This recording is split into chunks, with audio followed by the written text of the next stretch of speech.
மின் வாரிய துறையில் பல விஷக்கிருமிகள் விஜய்க்கு எதிராக செயல்பட்டு வருகிறதாக எனக்கு கிடைக்கக்கூடிய தகவல்கள் டெல்லியில் கிடைக்கிறது. விஜய் அவர்களுக்கு கண்டிப்பாக நான் மீண்டும் சொல்லுகிறேன், எதிர்க்கட்சிகள் குறிப்பாக திராவிட முன்னேற்ற கழகம் இதை தூண்டிவிடுகிறது. டெல்லியில் எனக்கு கிடைக்கக்கூடிய உயர்மட்ட செய்திகள் என்ன என்று கேட்டால், அது விஜய் அரசாங்கத்திற்கும் விஜயனுடைய நேயர்களுக்கும் விஜயனுடைய ஆதரவாளர்களுக்கும் ஷாக்கா இருக்கும். சீராக கொண்டு வந்து அரசாங்கத்தை நன்னடத்தி 8 கோடி மக்களுக்கு, தமிழ் மக்களுக்கு உதவ ஆசைப்படுகிறார். சட்டசபையில் விஜய் அவர்கள் வெளிப்படைத்தன்மையை காண்பித்தார். ஏன்னா விஜய் மீது இருக்கக்கூடிய ஒரு அனுதாபங்கள் அதிகமாகி வருகிறது. இப்பொழுது இந்த டிரான்ஸ்பரன்சி மூலமா, வெளிப்படைத்தன்மை மூலமா ஒரு 3 மாசம் தான் ஆயிருக்குது. இன்னும் அவர் இரும்புக்காரன் கொண்டு தாக்கினாங்கன்னா நிறைய விஷயம் வெளில வரும். முதல் 100 நாள் வாய மூடி நிற்கணும் பார்த்தாரு விஜய், இன்னும் பேச ஆரம்பிச்சுது.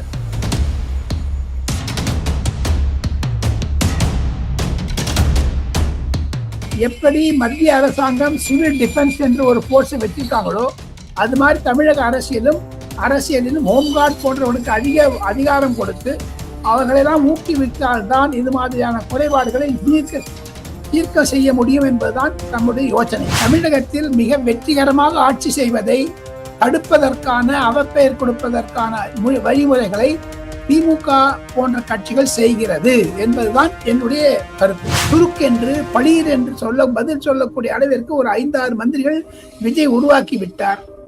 உதாரணமாக ரமேஷ் போன்றவர்கள், நிர்மல்குமார் போன்றவர்கள் 8 கோடி மக்களின் முதலமைச்சருக்கு அந்த மரியாதையை தர வேண்டும் என்ற கண்ணியத்தை சொல்லித்தர வேண்டும் என்பதை பேரவைத் தலைவர் வாயிலாக தெரிவித்துக் கொள்கிறேன். நிர்மல்குமார் சொன்னதில் உண்மை இருக்கிறது.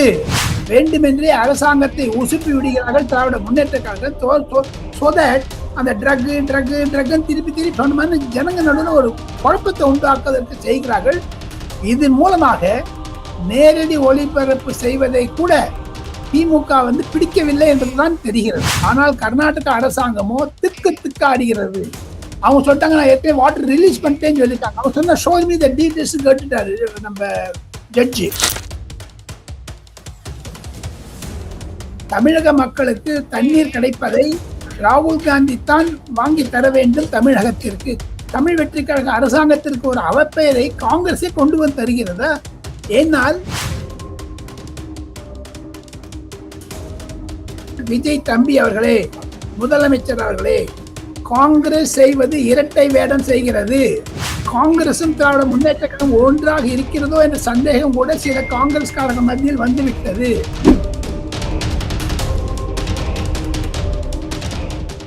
சித்திரை ஒன் மீடியா நேயர்களுக்கு வணக்கம். நான் உங்க அபிநயா. இன்னைக்கு நம்ம கூட யார் இணைஞ்சிருக்காங்க பாத்தீங்கன்னா, மூத்த பத்திரிகையாளர் டெல்லி ராஜகோபாலன் அவர்கள் தான் இணைஞ்சிருக்காரு. வணக்கம் சார்.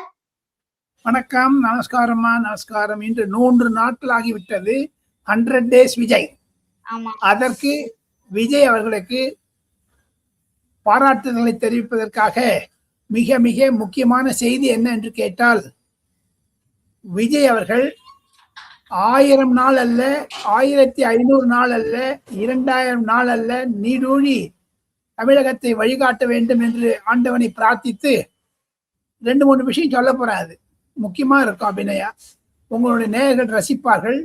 டெல்லியில் எப்படி விஜய் அவர்களுக்கு வரவேற்பு இருப்பது என்பதை நான் விளக்கமாக சொல்ல ஆசைப்படுகிறேன். Okay sir. சார், சட்டப்பேரவை இங்க நடந்துட்டு இருக்கு. இதுல இன்னைக்கு ரொம்ப அப்படியே தீவிரமா போயிட்டு இருக்காங்க சார். அதிரடியான பதில்கள்லாம் கொடுத்துட்டு இருக்காங்க.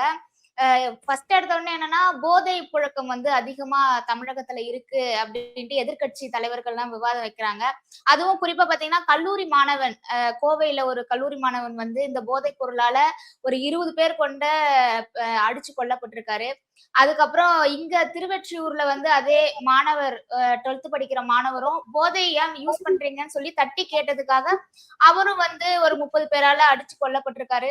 இது தமிழக அரசு எந்த ஒரு நடவடிக்கை எடுக்கல, காவலர்களுடைய கவனக்குறைவு தான் இதற்கு காரணம் சொல்லிட்டு எதிர்கட்சி தலைவர் கடுமையா விமர்சனம் வச்சிருக்காரு சார். என்ன சார் சொல்றீங்க? டெல்லியில் எனக்கு கிடைக்கக்கூடிய உயர்மட்ட செய்திகள் என்ன என்று கேட்டால், அது விஜய் அரசாங்கத்திற்கும் விஜயனுடைய நேயர்களுக்கும் விஜயனுடைய ஆதரவாளர்களுக்கும் ஷாக்கா இருக்கும். ஆனால் ஒன்று ஒண்டி நிதர்சனம், ஒன்று ஒண்டி உண்மை, விஜய் அனைத்தையும் சீரடிக்க பார்க்கிறார்.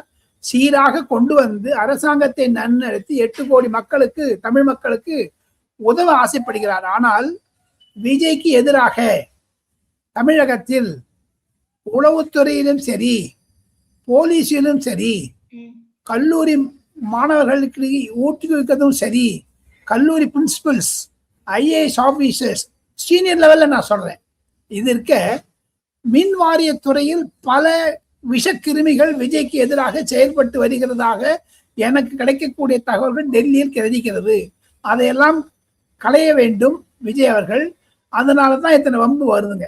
இந்த ஸ்கூல்ல போய் பசங்களை அடிக்கிறாங்கன்னு சொல்றாங்களே, அதெல்லாம் ஊக்குவிப்பது விஜய் அரசை அவமானப்படுத்தவும், விஜய் அரசிற்கு ஒரு இன்னல்களை கொண்டு வருவதற்கான செயல்களை எதிர்கட்சிகள் தூண்டி விடுகின்றன என்ற சத்தமும் எனக்கு காதில் விழுகிறது. அபிநயா சார், அது மட்டும் இல்லாம தாவேக ஆட்சியில வந்து பாலியல் வன்கொடுமை வந்து நிறைய நடக்குது. இந்த ஒரு வாரத்திலேயே பார்த்தா கிட்டத்தட்ட கொலை, பாலியல் இந்த மாதிரி நிறைய கேஸ்கள் வந்து வந்திருக்கு. தாவேக அரசு என்ன நடவடிக்கை எடுக்குது, ஒழுங்குல சீர்கெட்டு கிடக்கு தமிழ்நாடு அப்படின்ற மாதிரி ரொம்ப கடுமையா வந்து விவாதம் போகுது சார். உதயநிதி அவர்கள் வந்து விமர்சனம் வைக்கிறாரு, குற்றச்சாட்டு வைக்கிறாரு. இன்று சட்டசபையினுடைய நிகழ்ச்சிகளை நான் தவறாமல் பார்த்தேன். தவிர இந்தியா டுடே என்று சொல்லக்கூடிய ஆங்கில தொலைக்காட்சியினுடைய ஒரு விழாவிற்கு முதலமைச்சர் காலை 10 மணிக்கு சென்றதையும் நான் பார்த்தேன். அதில் அவர் சொன்னார், உண்மையே வெல்லும் என்று எழுதினார் அந்த கம்ப்யூட்டர்ல, ஐபேட்ல. அது வைத்து பார்த்தால் விஜய் மனதில் இருப்பது 2 முக்கியமான விஷயங்கள். கான்பிடென்டா இருங்க, வெற்றி பெறுவோம், உண்மை வெளிவரும் என்பது. ஆக மொத்தம் பாஸ்கோ வழக்குகளையும் பாலியல் வழக்குகளையெல்லாம் தாங்கள் கேள்வி கேட்கிறீர்கள். இதில் விஜய் அவர்களுக்கு கண்டிப்பாக நான் மீண்டும் சொல்லுகிறேன், எதிர்கட்சிகள் குறிப்பாக திராவிட முன்னேற்ற கழகம் இதை தூண்டி விடுகிறது. ஒண்ணு சொல்றேம்மா, இந்த மாதிரி சிச்சுவேஷன் ஒரு 3 மாசம் தான் ஆயிருக்குது. இன்னும் அவர் இரும்புக்காரன் கொண்டு தாக்கினாங்கன்னா நிறைய விஷயம் வெளில வரும். எனக்கு தெரிந்த மட்டும் தமிழ்நாடு மின் வாரியத்தில் ஊழலை கொடுத்தார். ரெஜிஸ்ட்ரேஷன் ஆபீஸ்ல ஊழலை குறைத்திருக்கிறார். கம்ப்ளீட்டா எராடிகேட் பண்ணலன்னா கூட கொஞ்சம் கொஞ்சமா குறைச்சுன்னு வருது. மருத்துவமனைகளிலும் மருந்துகள் வியாபாரத்தில் ஊழல் செய்த திராவிட முன்னேற்ற கழக அரசாங்கத்தினுடைய அமைச்சர்களை எல்லாம் கண்டிப்பாக கூண்டில் ஏற்றுவார், விசாரணை கூண்டில். இதையெல்லாம் நல்ல செய்தி வந்து கொண்டிருக்கும் பொழுது வேண்டுமென்றே பாலியல் கொள்கையை பெரிதுபடுத்துகிறது தமிழக ஊடகங்களும் சரி, தமிழக எதிர்கட்சிகளும் சரி. இப்பங்க சில இடத்துல குடும்பத்திலேயே பிரச்சனை இருக்குது, பொதுமக்களிடையே பிரச்சனை இருக்குது. அதை சமாளிப்பதற்கு காவல்துறையை தவிர என்னை பொறுத்த மட்டில் எப்படி மத்திய அரசாங்கம் சிவில் டிஃபென்ஸ் என்று ஒரு போர்ஸை வச்சிருக்காங்களோ, அது மாதிரி தமிழக அரசியலிலும் ஹோம்கார்ட் போன்றவனுக்கு அதிகாரம் கொடுத்து அவர்களெல்லாம் ஊக்குவித்தால்தான் இது மாதிரியான குறைபாடுகளை தீர்க்க செய்ய முடியும் என்பதுதான் நம்முடைய யோசனை. இதுல எதிர்கட்சிகள் 300 நாள் அவனை கண்டுபிடிச்சிட்டாங்க. இவன் அப்பாவே சொன்னாரு 6 மாசம் இருக்கட்டும்னு. 6 மாசத்துக்கு அப்புறம் தான் ஸ்டாலின் சொல்லியிருக்காரு. எடப்பாடி பழனிசாமியும் 6 மாசம்னாரு. ரஜினிகாந்த் 1 வருஷம்னாரு. அந்த நம்ம அஜித் அவர்கள் 1 வருஷங்கிறாரு. அதையும் தவிர நம்ம தனுஷ் அவர்கள் நடிகர், அவர் 1 வருஷம் ஓணுங்கிறாரு. எல்லாமே 1 வருஷம் சொல்லும் பொழுது ஒரு ஸ்டெடியா எப்போ கார் ஓட்டச்சு ஃபர்ஸ்ட் இயர் செகண்ட் இயர் போகுது வண்டி. இப்போ 4th இயர் போற மட்டும் வெயிட் பண்ணுங்க, ஸ்பீட் பிடிக்கும். எதுக்கு அவசரப்படணும்? சட்டசபையில் விஜய் அவர்கள் வெளிப்படைத்தன்மையை காண்பித்தார். டைரக்ட் டெலிகாஸ்ட் பண்றாங்க. அதனால திமுகவுக்கு பயப்படுறாங்க. ஏன்னா விஜய் மீது இருக்கக்கூடிய ஒரு அனுதாபங்கள் அதிகமாகி வருகிறது இப்பொழுது இந்த டிரான்ஸ்பரன்சி மூலமா, வெளிப்படைத்தன்மை மூலமா. அதுதான் எனக்கு கிடைக்கக்கூடிய ஒரு இது சிக்னல்ஸ் ஃப்ரம் திஸ். ஆனால் விஜய் எச்சரிக்கையாக இருக்க வேண்டும் என்பதையும் நான் மூத்த பத்திரிகையாளரை தவிர நாடாளுமன்றத்தில் குறைந்தது 45 ஆண்டு காலம் ரிப்போர்ட்டிங் செய்திருக்கேன். நாடாளுமன்றத்துடைய பத்திரிகை குழுவில் தலைவராகவும் இருந்திருக்கிறேன், பிரசிடென்ட் ஆஃப் அக்ரிடேஷன் கமிட்டி. அது மூலமாக பத்திரிகையாளர் உலகத்தில் எப்படி பேசுகிறார்கள், ஊழியர்கள் எப்படி பேசுகிறார்கள், ஐஏஎஸ் ஐபிஎஸ் ஆபீசர்கள் எப்படி நடந்து கொள்கிறார்கள் என்பது ஒரு பதம் பிடித்து நாடி பிடிக்க முடியும். அந்த ரீதியில் சொல்லுகிறேன், தமிழகத்தில் மிக வெற்றிகரமாக ஆட்சி செய்வதை தடுப்பதற்கான, அவப்பெயர் கொடுப்பதற்கான வழிமுறைகளை திமுக போன்ற கட்சிகள் செய்கிறது என்பதுதான் என்னுடைய கருத்துங்க. இந்த மாதிரி எதிர்க்கட்சிகள் இந்த மாதிரி போதைப் பொருளுக்கு விமர்சனம் வைக்கும் போது மின்சாரத்துறை அமைச்சர் நிர்மல்குமார் அவர் வந்து இன்டர்நேஷனல் போதை கடத்தல் வந்து ஜாபர் சாதிக் அவருடைய வழக்குல முதலமைச்சர் குடும்பமே வந்து சம்பந்தப்பட்டிருக்கு அப்படின்னு பளிச்சுன்னு வந்து சொல்லியிருப்பாரு. அதை பத்தி என்ன சார் நினைக்கிறீங்க? அவர் இது மாதிரியான துடுக்கான விஷயங்களை பார்த்துதான் உதயநிதி ஸ்டாலின் பயப்படுகிறார். இன்று எது மாதிரியான ஒரு கேஸை இவங்க கொண்டுருவாங்கன்னு தெரியாது. போதாத குறைக்கு ஆதவ் அர்ஜுனா போன்ற சுருக்கென்று பளீர் என்று பதில் சொல்லக்கூடிய அளவிற்கு ஒரு 5-6 மந்திரிகள் விஜய் உருவாக்கி விட்டார். உதாரணமாக ரமேஷ் போன்றவர்கள், நிர்மல்குமார் போன்றவர்கள் சரியாக பதில் சொல்கிறார். ஆனால் அதே சமயத்தில் மூத்தவர் என்ற ரீதியில் நடைமுறைகளை எல்லாம் புரிந்து கொண்டு வைத்திருந்தால் செங்கோட்டையன் அடிக்கடி பேசுகிறார். இதுல எனக்கு என்ன தெரியுதுன்னு கேட்டீங்கன்னா, நிர்மல்குமார் சொன்னதில் உண்மை இருக்கிறது. ஏன் தமிழ்நாடு அரசாங்கமும் இதன் மீது கேஸ் போடவில்லை என்ற ஒரு எதிர்கேள்வி வந்தாலும் அதற்கான கேஸ்களை கூடிய விரைவில் செய்வார் என்ற ஒரு சிக்னல் கூட காமிக்கிறாங்க. சமிக்கைகளை மத்திய அரசாங்கத்துடைய அனுமதியின் கூட மாநில அரசாங்கம் ஒரு கேஸ் போட்டாலும் போடுவார்கள் கண்டிப்பாக. ஏன்னா அந்த சாப்பிட்டு சாதிக்கு பிடிச்சிட்டீங்கன்னா எல்லாமே கடகட கீழே வந்துடும். முதல் 100 நாள் வாய மூடி நிற்கணும் பார்த்தாரு விஜய். இனிமேல் பேச ஆரம்பிச்சிரு. ஏன்னா இப்ப ஸ்டெபிலைஸ் ஆயிடுச்சு. இப்ப வண்டி சரியா போயிட்டு இருக்குது. ஒன்னா சொன்ன மாதிரி அந்த ஆகாய விமானம் தரையில இருந்து டேக் ஆஃப் ஆயிடுச்சு. ஸ்டெடி ஆன பிறகுதான் ஜோரா போக போகுதுன்னு பார்த்துட்டே இருக்கு. அதுக்காக இந்த வழிமுறைகளை விஜய் அவர்கள் நாடி வருகிறார். அது இவர் வந்து இந்த விஷயத்த பத்தி பேசும்போது எதிர்கட்சியில இருக்கிற உதயநிதி அவர் வந்து என்ன சொல்றாருன்னா, நாங்க எங்க கட்சியில இருந்து அவர் வந்து நீக்கிட்டோம் இந்த மாதிரி எல்லாம் செய்யும் போது, ஆனா உங்க கட்சியில சரத் இருக்கிறவர்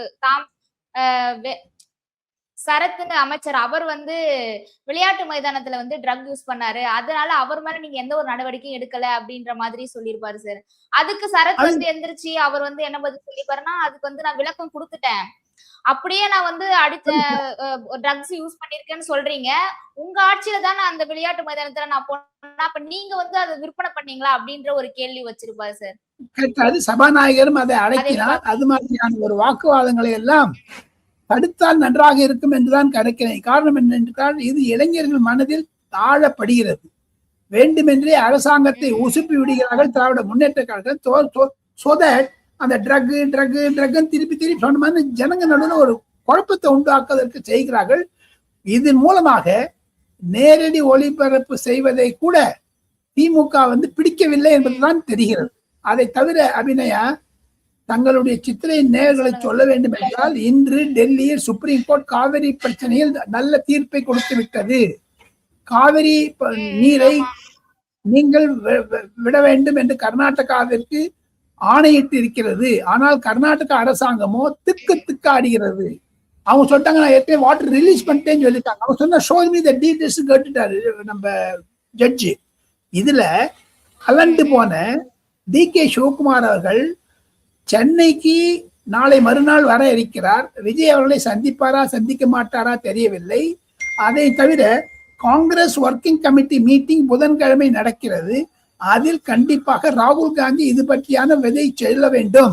தமிழக மக்களுக்கு தண்ணீர் கிடைப்பதை ராகுல் காந்தி தான் வாங்கி தர வேண்டும் தமிழகத்திற்கு. காரணம் என்னன்னு கேட்டீங்கன்னா, கான்ஸ்டியூஷன் புக் எடுத்துன்னு போயிட்டே இருந்தார். சட்ட புத்தகத்தெல்லாம் ராகுல் காந்தி எங்க பார்த்தாலும் கையில ஒண்ணு பிடிச்சுடுவாரு.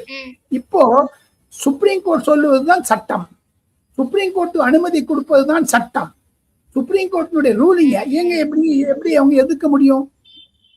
தமிழ் வெற்றி கழக அரசாங்கத்திற்கு ஒரு அவப்பெயரை காங்கிரஸே கொண்டு வந்து தருகிறதா? ஏனால் தண்ணீர் இல்லை என்றால் டெல்டா மாநிலம் காய்ந்துவிடும். டெல்டா மாநிலத்தில் இருக்கக்கூடிய 20 லட்சம் 30 லட்சம் விவசாயிகளுக்கு இது ஒரு பேரிழப்பாக.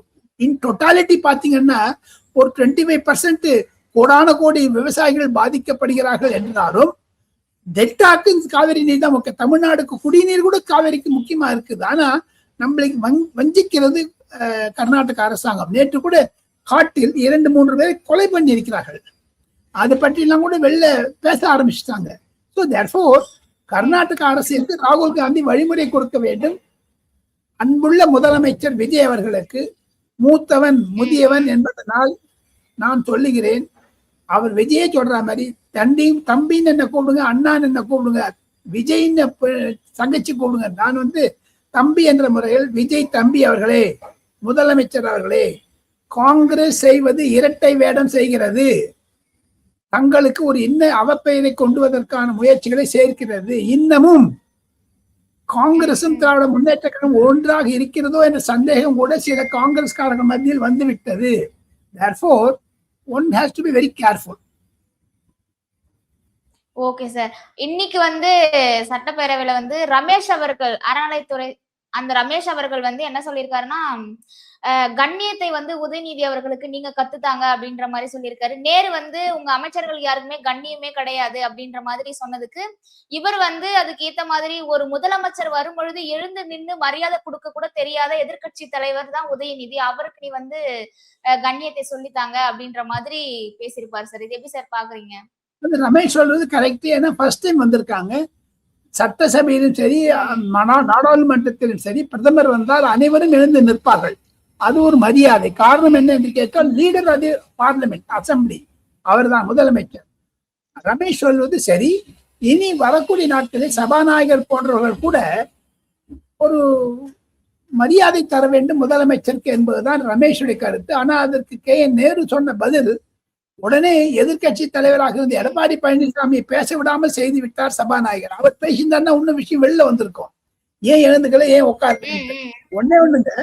சோ ஆக மொத்தம் இதை வைத்து பார்த்தால் வரக்கூடிய நாட்களில் தமிழக சட்டமன்றத்தில் அமளியை ஏற்படுத்தி பொதுமக்களிடையே ஒரு சிம்பதி, அனுதாபத்தை பெற வேண்டும் என்று திமுக நினைத்திருந்தாலும் தமிழ் வெற்றி கழகத்தை நடத்தக்கூடிய சில அதிகாரிகள் மிக மிக தைரியமாகவும் மிக சாதுரியமாகவும் இருக்க வேண்டும் என்பதுதான் என்னுடைய கருத்து. அபிநயா.